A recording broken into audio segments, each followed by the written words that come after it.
నమస్తే, welcome to Dootha media special story. వర్షపు చినుకుల సవ్వడి నుంచి పరమశివుడి దమరుకం ధ్వని వరకు ప్రతి శబ్దాన్ని తన తబలాపై ఆయన పునఃసృష్టి చేసేవారు. తబల ఖ్యాతిని ప్రపంచ స్థాయికి తీసుకెళ్లిన విద్వాంసుడు 3 సంవత్సరాల వయసులోనే తబలా వాయించడం నేర్చుకున్నారు. 7 ఏళ్ల వయసులోనే బహిరంగ ప్రదర్శనలు ఇవ్వడం మొదలుపెట్టారు. 12 ఏళ్లకే అంతర్జాతీయ సంగీత కచేరీలు ప్రారంభించారు. అలాంటి భారత శాస్త్రీయ వాయిద్య కళను జగద్విఖ్యాతం చేసిన సంగీత శిఖరం నేలకొరిగింది. అందరి నోట వా అనిపించుకున్న ఆ తబల వాయిద్యం శాశ్వతంగా మూకపోయింది. తన మహోన్నత ప్రతిభా పాఠవాలతో దేశ విదేశాల్లో కోట్లాది మంది మనసును గెలుచుకున్న ప్రఖ్యాత తబలా విద్వాంసుడు ఉస్తాద్ జాకిర్ హుస్సేన్ అల్లారఖా ఖురేషీ గురించి నేడు మన స్పెషల్ స్టోరీలో తెలుసుకుందాం.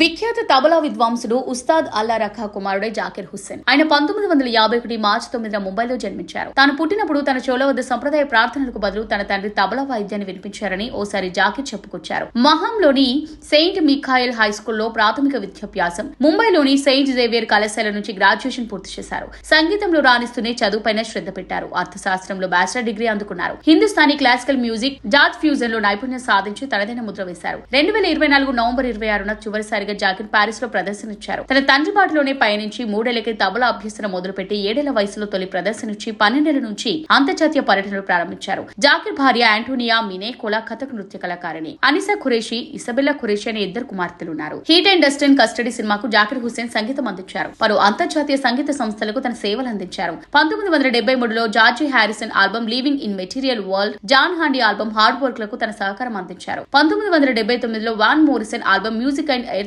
విండ్ అండ్ ఫైర్, 1983లో పవర్లెట్ ఆల్బమ్లకు జాకిర్ పనిచేశారు. 6 దశాబ్దాల పాటు సాగిన సంగీత ప్రయాణంలో లబ్ధ ప్రతిష్ఠులైన జాతీయ అంతర్జాతీయ వాయిద్య కళాకారులు జాన్ మెకిల్లా ఫ్లిమ్, హరిప్రసాద్ చౌరాసియా, రవిశంకర్, అలీ అక్బర్ ఖాన్, శివకుమార్ శర్మ, శివమణి వంటి ఎంతో మందితో కలిసి పనిచేశారు. కేన్స్ ఫిల్మ్స్ ఫెస్టివల్స్ లో ఎన్నో ప్రదర్శనలు ఇచ్చి విమర్శకుల ప్రశంసలు అందుకున్నారు. Heat and dust, the perfect murder, Saaz వంటి చిత్రాలను జాకిర్ నటించారు. జాకిర్ తన కెరియర్ లో ఏకంగా 4 గ్రామీ అవార్డులు పొందారు. 1988లో పద్మశ్రీ, 2002లో పద్మభూషణ్, 2023లో పద్మ విభూషణ్ పురస్కారాలు అందుకున్నారు. 1990లో భారత ప్రభుత్వ సంగీత నాటక అకాడమీ అవార్డు పొందారు. 2009లో మిక్కీ హార్ట్ తో కలిసి ప్లానెట్ డ్రమ్ ఆల్బమ్ చేసినందుకు తొలి గ్రామీ అవార్డును సొంతం చేసుకున్నారు. ఈ అవార్డును అందుకున్న కొద్ది మంది ప్రముఖుల్లో జాకిర్ ఒకరు. 2024లో జరిగిన 66వ గ్రామీ అవార్డులో ఒకే రాత్రి 3 ట్రోఫీలు గెలిచిన తొలి భారతీయుడిగా జాకిర్ చరిత్ర సృష్టించారు. జాకిర్ హుస్సేన్ తబలా వాయిస్తుంటే ఆహ్లాదంగా ఉంటుందంటారు. అందుకే ఆయన ప్రదర్శనను వీక్షకులంతా వా ఉస్తాద్ అంటూ కొనియాడేవారు. దీన్ని ఆధారంగా చేసుకునే హిందుస్థాన్ థామ్సన్ అసోసియేట్స్ కంపెనీ ఓ యాడ్ రూపొందించింది. అదే తాజ్ మహల్ టీ ప్రకటన.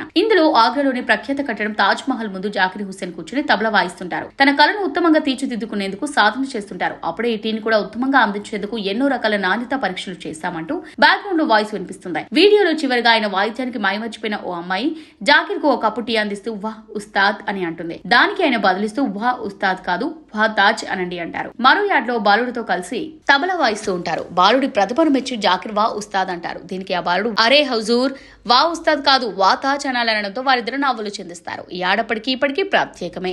1966లో ఈ తాజ్ మహల్ టీని కంపెనీ కోల్కతాలో ప్రారంభించింది. నటీనటులు జీనత్ అమన్, మాలవిక తివారీ వంటి వారు దీనిలో కనిపించారు. అయితే అప్పట్లో కేఎస్ చక్రవర్తి అనే వ్యక్తి హిందుస్థాన్ థామ్సన్ అసోసియేట్స్ లో కాపరేటర్ గా పనిచేసేవారు.